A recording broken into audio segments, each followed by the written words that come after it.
بسم الله الرحمن الرحيم.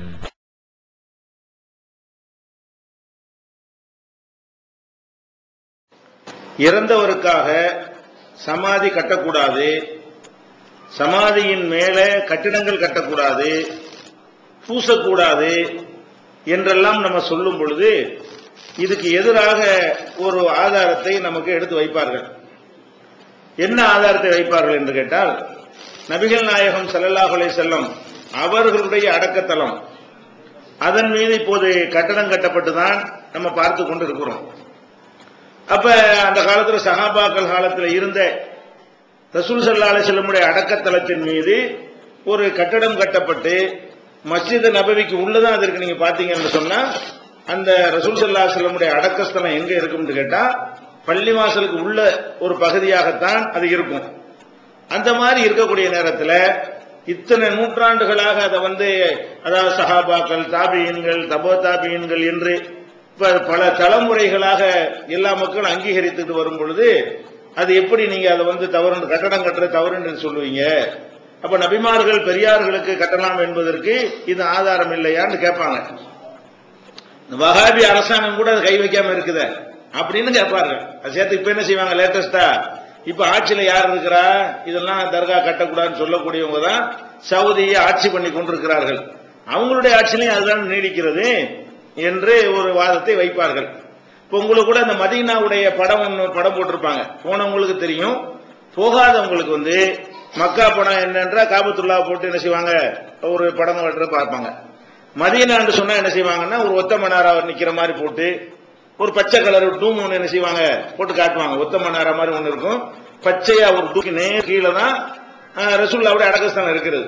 மஸ்ஜித் நபவின்ற ரசூலுல்லாவுடைய பள்ளிவாசல அடையாளம் காட்டும் போது கூட அந்த பச்சை கலருடைய டூமே எதை சேர்ந்ததுதான், அது கபருக்கு மேல உள்ள ஒரு டூம் தானே தவிர அது பள்ளிவாசல டூம் கிடையாது. அப்ப அந்த மாதிரி இருக்கும் பொழுது இதை எப்படி நீங்க தவறுன்னு சொல்றீங்க என்று உங்கள்கிட்ட கேட்பாங்க. இதனுடைய வரலாறை நம்ம கொஞ்சம் தெரிஞ்சுக்கிட்டோம்னா இந்த குழப்பம் நமக்கு வராது. என்ன வரலாறு? இப்ப ரசூல் ஸல்லல்லாஹு அலைஹி வஸல்லமுடைய அடக்கத்தலத்துல செய்யப்படுற காரியத்திற்கு ரசூலுல்லாஹ் பொறுப்பாவாங்களாம். முதல் விஷயம், ரசூல் ஸல்லல்லாஹு அலைஹி வஸல்லம் அவங்க இருந்து செஞ்சா அவங்க பொறுப்பாளி, அவங்க அனுமதி கொடுத்தா அவங்க பொறுப்பாளி ஆவாங்க. அவங்க அடக்கஸ்தலத்தின் மீது ஒன்று செய்யப்படுதுன்னு சொன்னாலேயே அவங்களுக்கு சம்பந்தம் இல்லைன்னு அதுக்கு அர்த்தம். முதல்ல வழங்கிக் கொள்ள வேண்டிய விஷயம் என்ன, என்னுடைய அடக்கஸ்தலத்தில் ஏதாவது நடந்தால் அதை நான் விரும்புறேன்னு அர்த்தமாகுமா, நான் உடன்படுறேன்னு அர்த்தமாகுமா, நான் அனுமதிச்சிருக்கிறேன்னு அர்த்தமாகுமான்னு அர்த்தம் ஆகாது. நான் பார்த்து கொண்டிருக்கும் போது நடந்தா அது அதுக்கு அந்த அர்த்தம் வரும். முதல்ல எல்லா சஹாபாக்களும் சேர்ந்து இப்படி ஒரு நம்ம தர்கா கட்டணும் என்று அவங்க செஞ்சு இருந்தா கூட அது மார்க்கத்தில் அது ஆதாரம் கிடையாது. நம்ம பார்க்க வேண்டிய விஷயம் என்ன, ரசூல் ஸல்லல்லாஹு அலைஹி வஸல்லம் சொன்னாங்களா இல்லையா? மரணிப்பதற்கு 5 நாளைக்கு முன்னாடி என் நபிமாருடைய கபர்களை கட்டடம் கட்டியவர்கள், மஸ்ஜித் ஆக்கியவர்கள் அல்லாஹ்வுடைய சாபத்துக்குரியவங்க என்று சொன்னது உண்மையா பொய்யா? அது ஹதீஸ்ல இருக்குதா இல்லையா? அப்ப நபி ஸல்லல்லாஹு அலைஹி வஸல்லம் எச்சரித்தது நமக்கு தெரியும் பொழுது அவங்களுடைய எச்சரிக்கைக்கு மாற்றமா அவங்களுக்கு பின்னாடி ஏதாவது நடக்குமையானால் அதுக்கு மார்க்கத்தில் ஏதாவது ஒரு மரியாதை கொடுக்க முடியுமா? அது மார்க்க ஆதாரமாகுமா? அது எத்தனை வருடங்கள் அது நீடித்து இருந்தா கூட அதுக்கு மார்க்கத்துக்கு ஏதாவது இருக்குதா என்று நம்ம சிந்தித்து பார்த்தோமையானால் இந்த அடிப்படை விளங்கினவங்களுக்கு இந்த கொஸ்டினை நிக்காது. இந்த அடிப்படை விளங்கினாங்கன்னு வைங்க, ரசூலுல்லாஹ்வுடைய சொல் செயல் அங்கீகாரம் தான் மார்க்கம், அவங்களுக்கு பிந்தி வந்ததுக்கு அதுக்கு சம்பந்தம் இல்லைன்னு விளங்கி விட்டார்களே, ஆனால் அவர்களுக்கு இதுவே போதும். இப்ப நான் சொன்னதே போதும். என்ன போதும், இந்த கட்டடத்துக்கு ரசூலுல்லாஹ் பொறுப்பாளியா, ரசூலுல்லாஹ்வுக்கு தெரியுமா, அவங்க தடை செஞ்சது அந்த காரியமா அது இருக்கிறதா, அனுமதிச்ச காரியமா இருக்குதா, இதுக்கு எவ்வளவு சொன்னாங்க.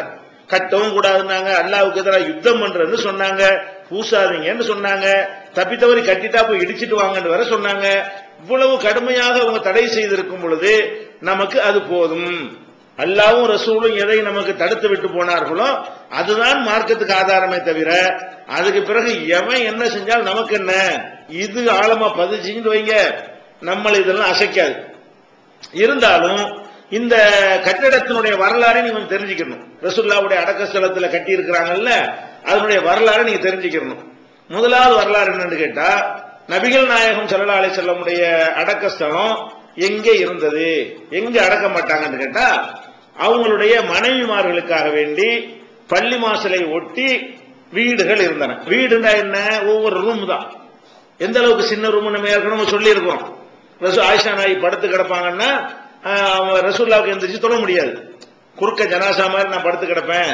தொழுகைக்கு போகும்போது சஜிதா செய்வதற்கு நபிகள் நாயகம் ஸல்லல்லாஹு இடைஞ்சலா இருக்கும். விரல்னால காலில் குத்துவாங்க, நான் விரல மடக்கிக்கிறேன், அந்த இடத்துல சஜிதா செய்வாங்கன்னு சொல்றாங்க. விசாலமா இல்லைன்னு விளங்குறது. இந்த மாதிரி ஒரு நெருக்கடியான ஒரு அறை என்று சொல்வது என்னன்னா, அதுல புள்ள குட்டிகளோட வாழ்ந்துகிட்டு இருக்கலாம். இல்ல ஒரு மனைவி 4 பிள்ளையா இருந்தா அதுக்கெல்லாம் இது பத்தாம இருக்கலாம். ஒரு மனைவி ஒதுங்குறதுக்கு, கணவன் மனைவி ஒதுங்குவதற்குரிய இடம் தானே, அதுக்கு இது போதுமானதா இருக்கணும். அதிகபட்சமா போனா ஒரு 5க்கு 5 தான் இருக்கணும். கணக்கு பண்ணி பார்த்தோம்னு சொன்னா, ஒரு ஆள் படுத்து கிடக்கும் போது ஒரு ஆளுக்கு தொழுவுறதுக்கு இடைஞ்சலா இருக்குன்னு சொன்னா அதனுடைய அளவு என்னதான் இருக்கு? ஒரு 5க்கு 5, 10க்கு 10 கூட இல்ல. ஒரு சின்ன கடை 10க்கு 10 ரூம் போடுவீங்கள, நம்ம ரூம் 2 வீடா வச்சுக்கலாம். இந்த அளவுக்கு தான் அவங்களுடைய அந்த ரூம் இருந்திருக்கிறது. ஒரு 10க்கு 10 கூட அதிகபட்சமா வச்சுக்கணும். கரெக்டான துல்லியமா தெரியல. இதுல இருந்து நம்ம அளவு விளங்குறோம். இப்படியான ஒரு அறைகள் மனைவியருக்காக பள்ளிவாசலை ஒட்டியே தான் என்ன செஞ்சு இருந்தது. அது எப்படி இருந்தது, என்ன மாதிரி டைரக்ஷன்ல இருந்துச்சுன்னு சொன்னா, இப்ப நமக்கு கிப்லா கிழக்க மேற்கு இருக்கிறது. மேற்கில இருந்து வடக்கு கொஞ்சம் சாஞ்சி, மேற்கு திசையிலிருந்து வடக்கு பக்கமாக 17, 18, 19, 20, 21, 22 டிகிரிக்குள்ள தமிழ்நாடு வரும். சில ஊருக்கு 17 டிகிரி வரும், சில ஊருக்கு 18 டிகிரி வரும், சில ஊருக்கு 19 டிகிரி வரும். அதாவது வடக்கு பக்கத்துல நேர் மேற்க திரும்பிக்கிட்டு வடக்கு பக்கமாக நேர் மேற்க கண்டுபிடிச்சிட்டு வடக்கு பக்கமாக இப்படி லேசா என்ன செய்யணும், 17 டிகிரி 18 டிகிரி சாஞ்ச மாதிரி கிப்லா என்ன செய்யணும், அப்படி போனா நேர காபாவுக்கு போயிடலாம். நேர் மேற்க போனா காபாவுக்கு போவாது. தமிழ்நாட்டில இருந்து எந்த ஒரு ஊர்ல நீங்க நேர் மேற்க போனாலும் அது உங்களை காபாவில் கொண்டே விடாது. அந்த நேர் மேற்குல இருந்து காபா எங்க இருக்கு அதுக்கு நேர கோடை போட்டு இழுத்தா என்னவாரு, சில ஊருக்கு 17 டிகிரி 18 டிகிரி 22 23 டிகிரி வரைக்கும் வரும். ஊருக்கு ஊர் வித்தியாசங்கள் வரும்.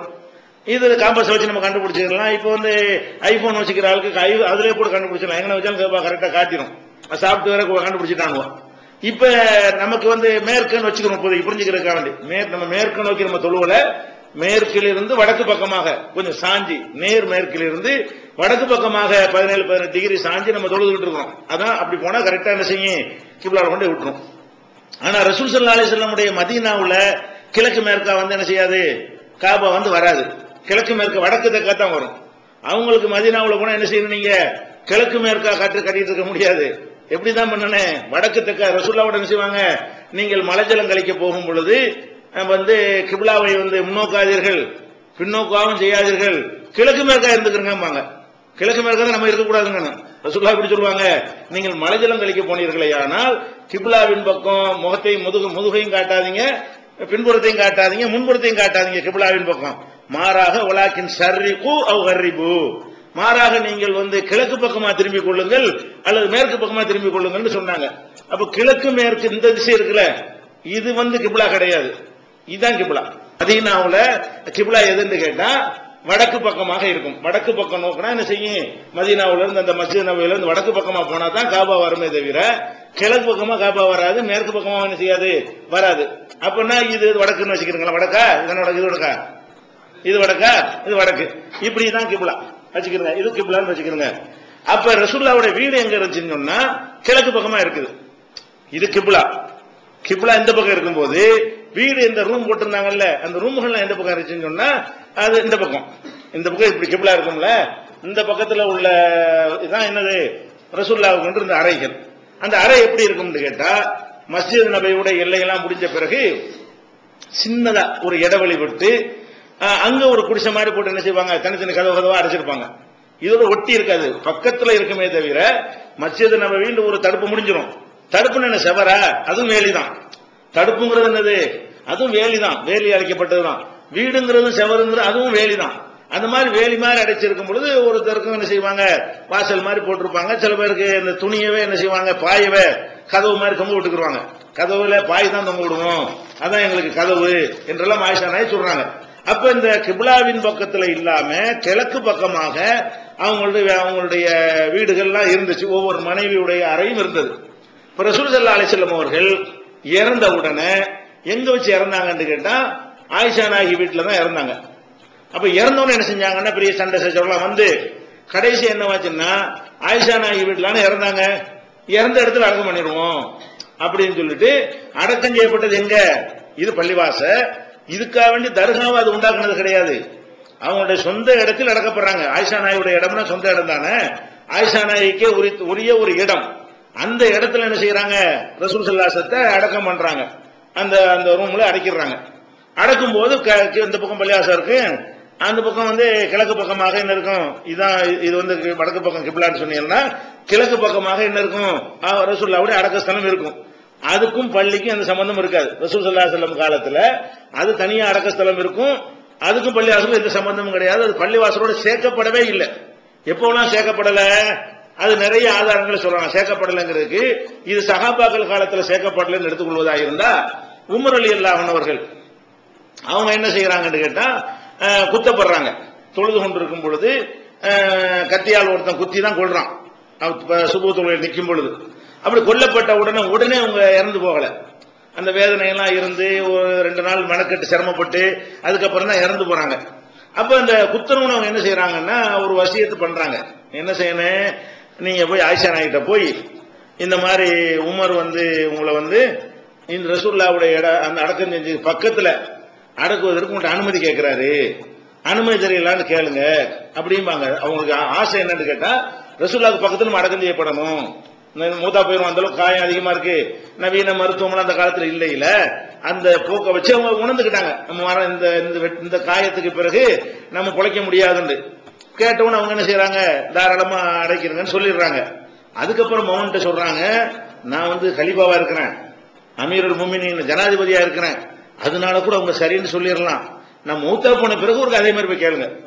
நான் மூத்தா போன பிறகு எனக்கு அதிகாரம் இருக்காதுல்ல, என் பாடியை தூக்கிட்டு போய் இந்த மாதிரி உங்களை உமர் வந்து உங்கள்கிட்ட அடக்குவதற்கு அனுமதி கேட்க சொன்னார், நீங்க அனுமதி கொடுக்குறீங்களா கேளுங்க. அனுமதிச்சாங்கன்னு சொன்னா அங்க என்ன அடக்கம் பண்ணுங்க, இல்லாட்டி ஜன்னத்துல் பக்கி பொது கபரிஸ்தான்ல கொண்டு அடக்கம் பண்ணிருங்க, அது ஒரு பிரச்சனை ஆக்காதீங்க அப்படின்னு சொல்லி அவங்க சொல்றாங்க. அதே மாதிரி அடக்கம் இறந்த பிறகு போய் கேட்கிறாங்க, அவங்க அனுமதி கொடுக்கறாங்க. ரசூலுல்லாஹ்வுக்கு பக்கத்தில் அவங்களும் என்ன செய்யப்பட்டிருக்காங்க? அடக்கப்பட்டிருக்காங்க. இப்ப வந்து அரசாங்கத்துல சேர்க்கப்பட்டிருந்தால், பள்ளிவாசலுக்குள்ள அந்த இடம் சேர்க்கப்பட்டிருந்தா ஆயிஷா நாய்கிட்ட போய் பர்மிஷன் கேட்க வேண்டியது இல்லை. அடக்கின பிறகும் அது ஒரு தனியார் ப்ராப்பர்ட்டியா தான் இருக்குது. நல்லா வழங்கணும். பள்ளியில் சேர்க்கப்பட்டால் தனியார் ப்ராப்பர்ட்டியா இருக்காது. ஆயிஷா நாய்கிட்ட எது கேட்கணும்? அரசாங்கத்தில் வந்துடும். பள்ளிவாசலுக்குள்ள சேர்க்கப்பட்டுச்சுன்னு சொன்னா அதனுடைய நிர்வாகம் யார் கையில் இருக்கு? உமர் தான் ஜனாதிபதி, அவர் கையில தான் இருக்கும். அவர் கையில் இருக்கும்போது ஆயிஷா நாய்கிட்ட போய் அங்க அடக்கம் செய்யறது பர்மிஷன் கேட்டுப்பாங்களா? அப்ப உமர் ரலியல்லாஹு காலத்திலும் என்ன செய்யப்படல?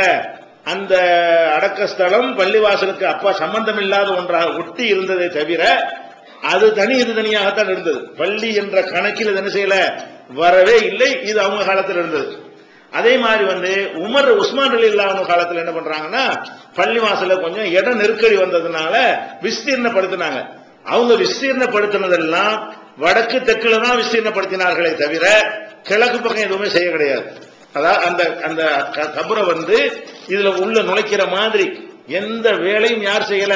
உஸ்மான் காலத்துல ஒரு மாடிஃபை பண்ணப்பட்டது.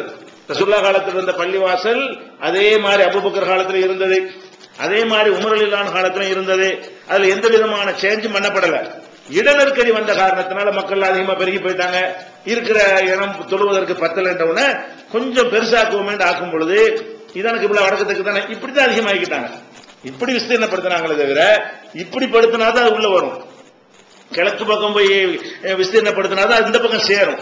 அவங்க வடக்கு தெற்காக அது தனியாவே இருக்கட்டும் என்ற வகையில் நினைஞ்சாங்க. அவங்க காலத்துல இது பண்ணவே இல்லை. இது எப்ப பண்ணதுன்னு கேட்டா ஹிஜ்ரி 88வது ஆண்டு. ஹிஜ்ரி 88வது ஆண்டுல வலீத் பின் அப்துல் மலிக்ங்கிறவர் இருக்காரு, ஆட்சியாளர். அவர் தான் கலீஃபாவா இருக்கிறார். அப்ப பல சண்டைகள் புத்தகங்கள்லாம் நடந்து பல பேர் கொல்லப்பட்டு மாறி மாறி பல ஆட்சிகள்லாம் வந்துகிட்டு இருந்த 72 கூட்டம்ங்கிற தலைப்புல அதெல்லாம் சொல்லி இருக்கிறோம். ஒவ்வொரு கலீஃபா எப்படி இப்படி வந்தாங்க அந்த வரலாறுலாம் உங்களுக்கு சொல்லப்பட்டிருக்கிறது. இந்த வலீத் பின் அப்துல் மலிக்ங்கிற ஒரு ஆட்சியில இருக்கக்கூடிய நேரத்துல தான் அவர் என்ன பண்றாருன்னு கேட்டா அந்த பள்ளிவாசல கொஞ்சம் நவீன காலத்துக்கு தகுந்த மாதிரி நம்ம வந்து செய்யணும், ஒரே குடிசை இந்த மாதிரி டைப்ல இருக்கக்கூடாது அப்படின்னு சொல்லிட்டு அந்த காலத்துல என்னென்னலாம் நவீனமா இருக்கிறதோ அந்த மாதிரி நல்ல மரங்களை போட்டு நல்ல கல்லுனால கட்டி ஸ்ட்ராங் படுத்தி அலங்காரம் பண்ணி அந்த தங்கத்தினாலேயே என்ன செய்யறது, சில இடங்கள்ல தங்கம் முலாமலாம் பூசி இந்த மாதிரிலாம் பள்ளிவாசலை டெவலப் பண்ணணும் போது அவருடைய ஆட்சி காலத்தில் தான் இந்த அதையும் பள்ளிக்குள்ள ஒரு பகுதியாக இணைக்கிறார். எதுக்குள்ள அந்த கிழக்கு பக்கத்துல உள்ள அந்த ரூமையும் அதை ரசூலுல்லாஹ் அடக்கம் செய்யப்பட்ட அந்த ரூமை என்ன செய்யறாரு, பள்ளிக்குள்ள இணைச்சு அதுக்கு பின்னாடியும் போகுது பள்ளி. அப்ப பள்ளிக்கு நடுவுல ஓடியாந்தது அது. பள்ளி வாசலுக்கு அந்த அதோட ஒட்டி சேர்த்தா கூட கடைசியா நின்றுங்க அது. இவர் விஸ்தீர்ணப்படுத்துறேன்னு என்ன பண்றாரு, விஸ்தீர்ணப்படுத்துற அழகுபடுத்த போறேன் இவருடைய ஆட்சி காலத்துல இந்த அந்த பக்கமும் என்ன செய்யறாங்க, அந்த அடக்க ஸ்தலம் இருக்கு இல்லையா, அதையும் பள்ளிக்குள்ள சேர்த்து அதுக்கு அப்பால உள்ள இடம் இருக்கும்ல அதையும் கொஞ்சம் சேர்க்கிறாங்க. அப்படி சேர்த்தா என்னவாயிரும், பள்ளி வாசல்ல வந்து ஒரு உள்பகுதிக்குள்ளே அந்த இடம் வந்துடும். வந்தாலும் அதை ரவுண்டு பண்ணி அது ஒரு பள்ளியா ஆயிடக்கூடாது என்பதற்காக வேண்டி அதை ஒரு அடைப்பு மட்டும் அடைச்சு என்ன செய்யறாங்கன்னு அப்படி அந்த மாதிரி ஒரு போடியம் வச்ச மாதிரி அடைச்சு போடுறது. அடைச்சுட்டு இப்படி இருக்கும் பள்ளி அந்த மாதிரி ஒரு டைப்ல நினைஞ்சிட்டாரு வலீத் இப்னு அப்துல் மலிக். இது செஞ்சார்.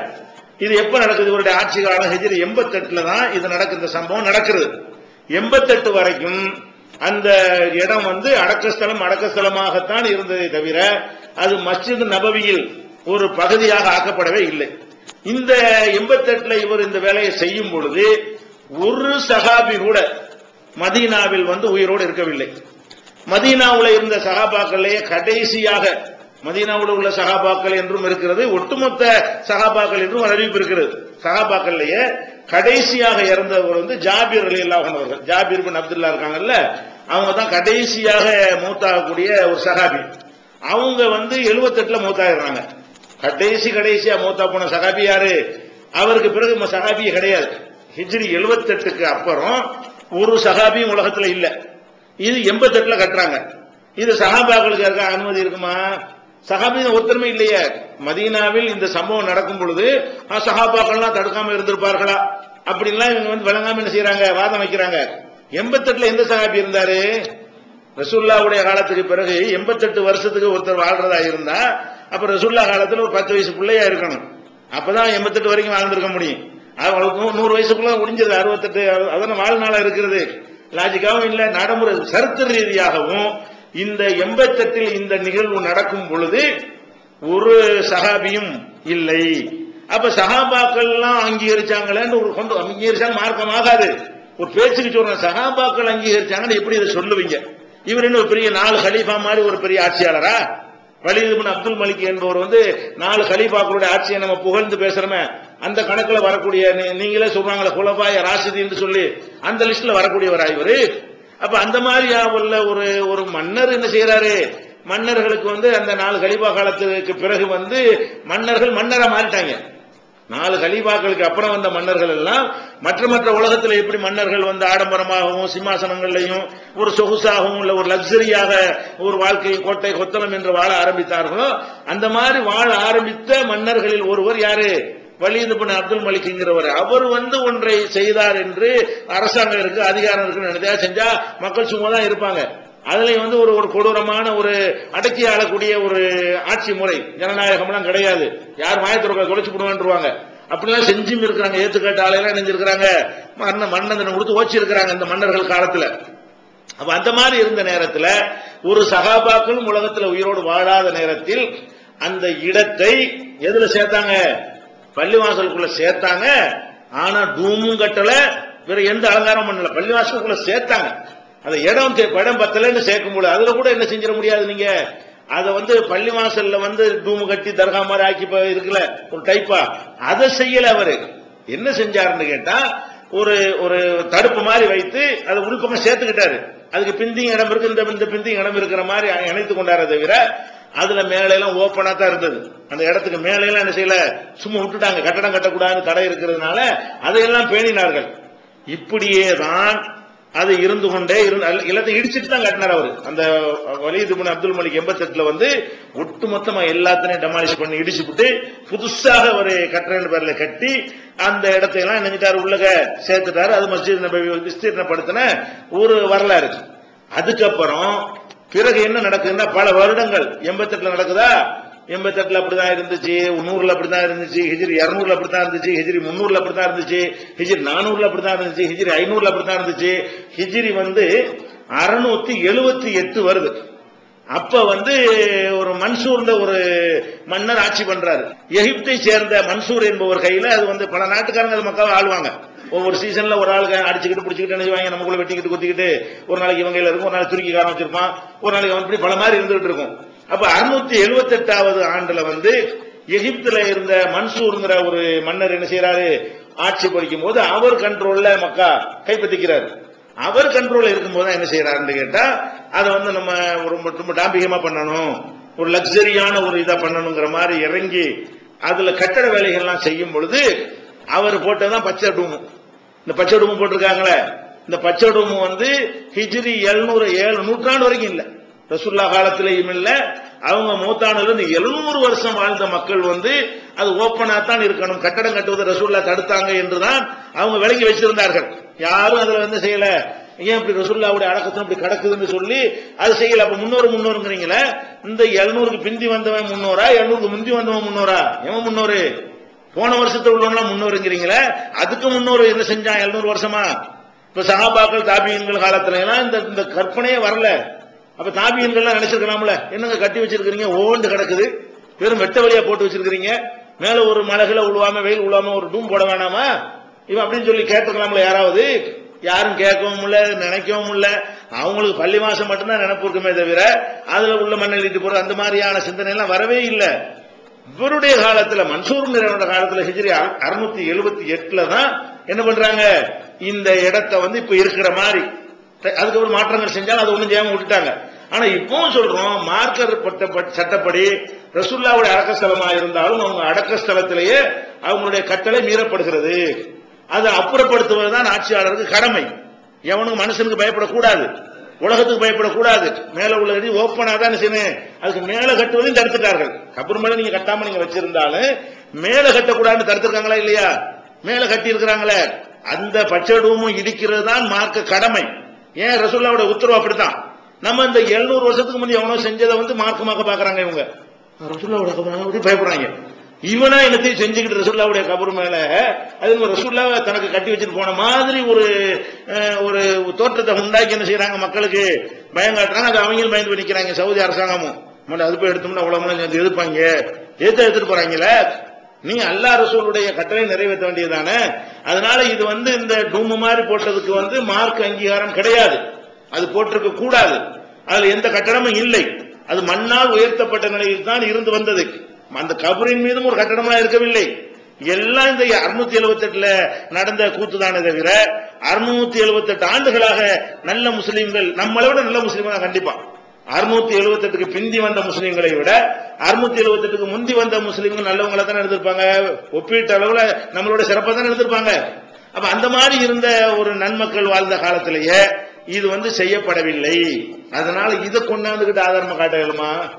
இடிங்க, கட்டாதீங்க, மேல கட்டாதீங்க, கீழே கட்டாதீங்க, பூசாதீங்க அந்த அல்லாஹ்வுடைய ரசூலின் கட்டளைக்கு எதிராக இந்த எவனோ ஒரு மன்சூர்ங்கிறவன் செஞ்சது வந்து மார்க்கமாயிருமா?